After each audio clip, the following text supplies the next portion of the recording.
Alex, thank you. Joining us now live is our panel on all this, President at Strellmark LLC, Hillary Fordwich, along with former advisor to Boris Johnson, Thomas Corbett. Cheerio to you both, I guess, tonight. Hillary, when I hear 250 billion pounds, sounds like it was huge, as we might say in America, in terms of what this president brought home, no? Well, absolutely, Henry. Ed, smashing to be back with you again. And a few things here. There were three really pillars to this, Ed. One of them was the AI, one was quantum computing, and the other was civil nuclear. It is huge in terms of what this will mean both for American jobs, for American prosperity, for actually even more cost-effective energy, and very importantly, for those that do care about the war in Ukraine, the UK will, by 2028, no longer be buying any nuclear fuel whatsoever from Russia. There are 12 plants that are going to be constructed for that civil nuclear I mentioned, and that will be on the northeast coast of England by Hartlepool.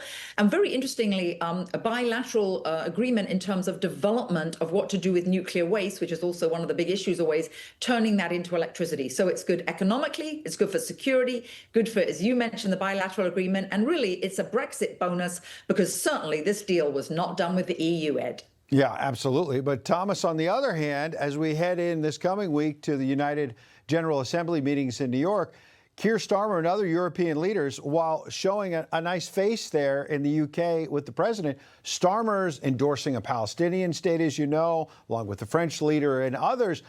And that's not going to help move the ball forward in terms of ending the war in Gaza. So the president's not going to be too pleased about that after a couple of days of lovey-doveyness.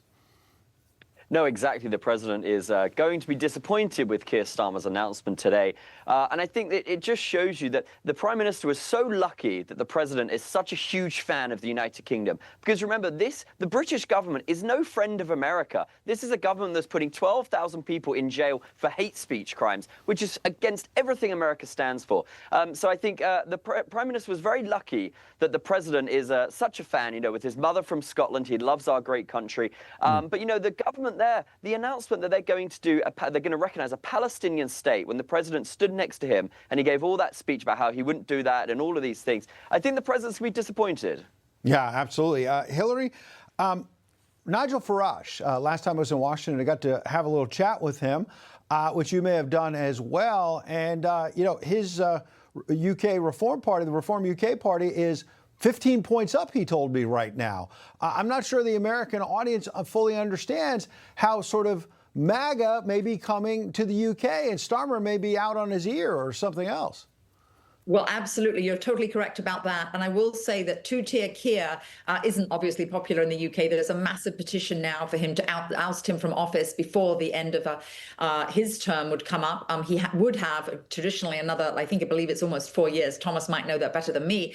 But what's very important is we've just had not only many members of the traditional Conservative Party, which is sort of like the equivalent of Republicans in the UK, not only have many of them defected to Nigel Farage's party, the Reform Party, we've just had a Labour Prime Minister, so that will be like a Democrat defecting to him as well. So he's had many members of Parliament defect to him. He's got the public support. And really, the movement over there is sort of known as MEGA, Make England Great Again, or Make Britain Great Again. And there were many of those hats, Ed, prominently displayed and worn in Windsor when President Trump was there. And also, last but not least, this was long planned, but there was a march, the march in London on the 13th.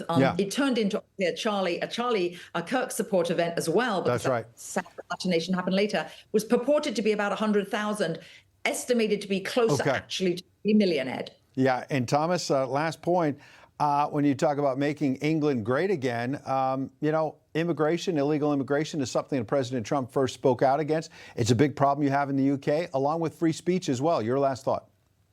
It's a huge problem, you know, and it's quite embarrassing. And the president made a point of saying that, you know, he did it on day one. They closed the border. And the British Prime Minister just made a huge deal at how they deported one person. They had the press there, they had the camera crews there, they deported him. But while they deported him, they took an immigrant from France. They've got this one in, one out policy. It is ridiculous. They need to close the borders and they need to stop pretending like they can't solve the problem. The president did it on day one. He shut the border. Ours is an ocean. You know, stop the boats. How hard is it? Yeah.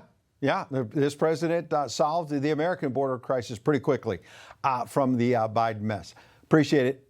Hillary, Thomas, thank you. Next coming up.